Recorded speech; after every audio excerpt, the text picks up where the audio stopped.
Hello and welcome back to the NBA DFS Slate Breakdown for Wednesday, November 5th. We are here. We're breaking it down. We got a nice 11-game slate on FanDuel, 8 games on Draftkings. We are going to do our best to cover both sites as well as we possibly can, going over the high own, going over some pivots to consider and talking through some of those spots. Now, I'm your host, Tyler Wiemann, and come join us at LineStar. $39.99 per month gets you access to all we do, the props, the DFS. You get it for one low price for all the sports and all the platforms we cover, the mobile apps, the websites, all the projections for every sports, for DraftKings, FanDuel, Yahoo, you get it all. Now, let's get into it. Also, we do have a free 7-day trial if you've never tried us out before. Starting with the point guard, high owned, we got Brandon Podziemski. The big news here is Steph Curry is out. Podziemski's 5,400. He's going to start for the Warriors. He's going to play a ton of minutes. And his point per minute when Curry's off the court is over 1 fantasy point, and then he's in a decent spot versus Sacramento. 5,400, he is an obvious one. I'm going to have a ton of them. He's going to be chalky, but it makes sense. Next, we got Peyton Pritchard, 6,200. We got a 31-point projection. 33.39 is the consensus. 4-star alert score here. He's 18% owned. He is versus the Washington Wizards, who are 1-6 and absolutely awful. Once again, there's a 12-point spread in this game. So there is a chance here for a little bit of a blowout, but I don't like to project for that. There's a very good chance this game stays close into the third quarter or late into the third. And if that's the situation, Peyton Pritchard plays almost all of his minutes, and he's just a little more efficient, most likely. Now, my only issue with Pritchard is we haven't seen those ceiling games that we saw him when he was coming off the bench and just able to fire. You know, he would get off the bench and just fire shots up left and right. Now, he's shooting decent shots. They're in mid-teens most games, but he's not getting many counting stats with it. And unless he gets hot, I don't really see much ceiling to his price. Now, he can absolutely put up 40. I mean, he did 38 earlier this year. He can do it without a ceiling performance, but it's just less and less likely it's going to happen with his price, you know, slowly going up here. I think 6,200 is still okay price. I don't mind some, but I'd be worried about going too heavy on him. Next, we got Amon Thompson, 8K, 40-point projection, 4.5-star alert score. He is versus the Memphis Grizzlies in a 7.5 spread game. Grizzlies have been given up to opposing point guards, and Amon Thompson is one that can really, really put up and fill the stat sheet. So he's definitely interesting here. Now, Grizzlies been good about turning the ball over. They do allow some blocks to the point guard, but all in all, I think it's a pretty interesting spot. Grizzlies are 18 versus the point guard. It is a huge pace-up spot for them.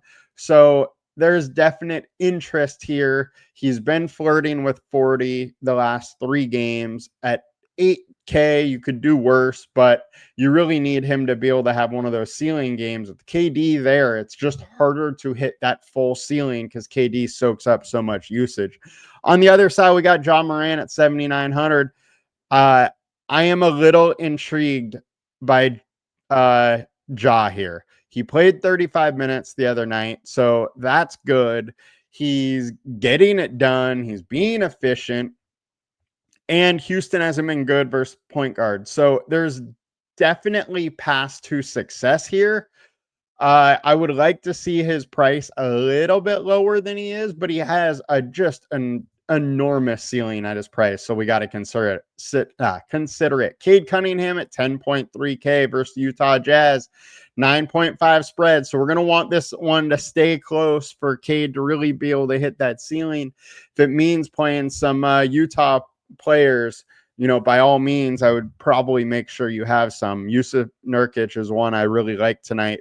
And there's just not many players in this game that have a 70-point ceiling or can regularly hit 60 plus.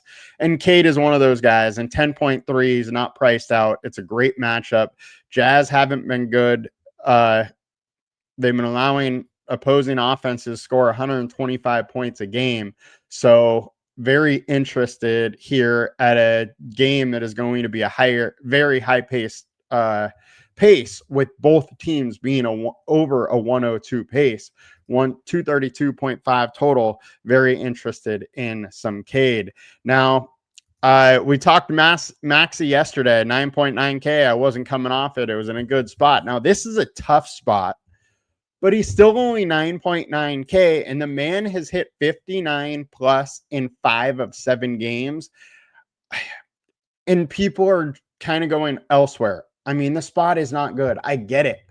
But I don't know how you can't stay in the flames. Man has been a walking bucket, and there's no Joel Embiid tonight. Joel Embiid is out. Jared McCain is out. His minutes are going to be there. He's played giant minutes, and in the one back-to-back they had, 42 minutes the first one, 47 the second one. This guy's going to play 38, 40 minutes, and he's doing everything for the team. It's hard to get off that bandwagon. Now, let's look at power or point guard on DraftKings. High owned, we got Jose Alvarado, Cade Cunningham, and Bruce Brown. Jose Alvarado is a little bit of an interesting one here. So he jumped up to 31 minutes last night after playing 16, 18 most games. So I don't know if this was just, hey, I'm playing well, let me cook, let me keep going a little bit, or if it is a rotation philosophy shift without Zion, and with how hurt they are. So I think this is one to watch. Another aspect is Jordan Poole is questionable. If Poole is out, my man Alvarado is going to play more without a doubt, and it's an interesting spot versus the Dallas Mavericks. So this one is one to watch. His ownership could get wild, but we only am at 21 minutes. I mean, we're kind of just taking the in-between of these, I guess. And which is one way you can do it. Just be careful how much you get of him, because he could easily go back down to 16, 18 minutes and crush your lineups. Cade Cunningham, we talk. Bruce Brown, 3,300. Bruce Brown got to 22 minutes, so similar minutes to what he's been playing. He was just a little bit more productive. 3,300, you could do worse. He's been consistent in, 5-6x-ish, but with playing limited minutes, there's very, very little chance of him going 8-9x, which you really need at his price to really make it where you had to have it. So with him going high owned, I don't mind totally fading him and just being like, hey, if he kills me, he kills me. I don't think it's such a screaming value. You got to eat it. Now, let's get over to shooting guard on FanDuel. High owned, Podziemski, Jaylen Brown, and Pritchard. Jaylen Brown at 8,500. We're going to have to keep talking about Jaylen Brown until he's 9K. I mean, the man keeps doing it. 50, 46, 46, 47. He's only 8,500. I'm paying up in a great spot versus Washington. You just hope Washington can stay in there long enough that some of these guys can pay off. But Brown is the most likely one to do it from Boston. His price is reasonable. I'm there. We talked about these other high-owned guys already. Let's talk about Cam Thomas. Now I'm fading Cam Thomas in the rebound and assist prop today. We're going under on his rebounds and assists. I think it's under 6.5. And I mean, that's what he's averaging points per 100. But the man can fill the basket up. And that is where he gets all of his fantasy points from, pretty much. He's, he doesn't get many steals, blocks. He doesn't get many assists. He doesn't get that many rebounds. It is all about him putting the ball in the bucket. And it's a tough spot for shooting guards versus the Pacers, especially against Naismith on the other side. But if the man gets hot, Nobody can stop him, and I'm fine having a little bit of Cam Thomas when he's going low owned like that. Another way we can go, I think we can go to Edgecombe. We saw him get super hot to start the year, just go on the 3-game run that was wild. He played 38 minutes last night. Again, no Jared McCain, no Joel Embiid, so his usage should be up a little bit again. And at 6,600, I'm fine taking some shots. I mean, he's been, 5-ish X, even these last 4 or 4X when he hasn't been playing that good. We know he can still get into the 40s too. I don't think it's an awful standpoint. And Cleveland could very much just try and focus on Maxey. And if that's the case, Edgecombe could get his for sure. Now, getting on over to shooting guard on DK. Trey Murphy, 6,900, Bruce Brown, and Christian Braun. Christian Braun at 5K. I don't hate. We've seen him be able to get 30 plus regularly. If he gets me 30, I'm fine with it. I don't feel like I need that chalk, but he can absolutely go higher. So if he ends up in lineups, I'm okay with it. Trey Murphy. Now, if Jordan Poole is out, Murphy is going to be asked to fire some shots up. So I think there's a big time ceiling here. And if he can get hot, he can hit 5, 6 threes and really, really make the other team pay. So I'm interested in some Murphy for sure here. And let's get on over to small forward. We got Herb Jones. We got Jaylen Brown and Jonathan Kuminga. We'll start with Kuminga, even though he's on the third highest owned here. But at 6,300, no Steph Curry. Jimmy Butler is probable, left the game yesterday, didn't come back. There is huge upside in this spot for Kuminga and the rest of the Warriors. I'm going to have a lot of Warriors. Moses Moody is another one you got to consider. He was hot last night, played 34 minutes, hit 5 threes. Don't expect that every night, but he definitely did his. Jaylen Brown we covered, and Herb Jones at 4,600 with no Zion. I think until he gets a little more expensive, you're just going to be playing Herb. He has that 40-point ceiling when he's getting his steals and his blocks and that 3 balls falling. So there's absolutely a path to a solid game, and mid 4K, sign me up. Jimmy Butler, 7,700. If he's playing, he is an obvious just slam. His fantasy point per minute goes up without Curry, and he's just going to do so much with the ball. It makes sense to go with him. Jaime Jaquez, 5,300. I am surprised his price is still 5,300. He has played 7 games, has 3 games of 40 plus. He's not in the best spot here versus Denver, but it's not an awful spot either. So I'm going to keep chasing Jaime Jaquez, especially if he's going low owned. Give me 40 at 5,300 all day long. PJ Washington at 6.6K versus this Pelicans team, and there's no AD. What happens when he had no AD last time? He goes for 55, 29 points, 12 rebounds, a block, 3 assists, 2 steals versus a big Houston team that is long and can play some defense. I sign me up for PJ Washington minus AD, no Luka, obviously, no Kyrie. He's going to be asked to do a lot, and his fantasy point per minute gets a big boost. So I'm actually very surprised he's only 3% owned.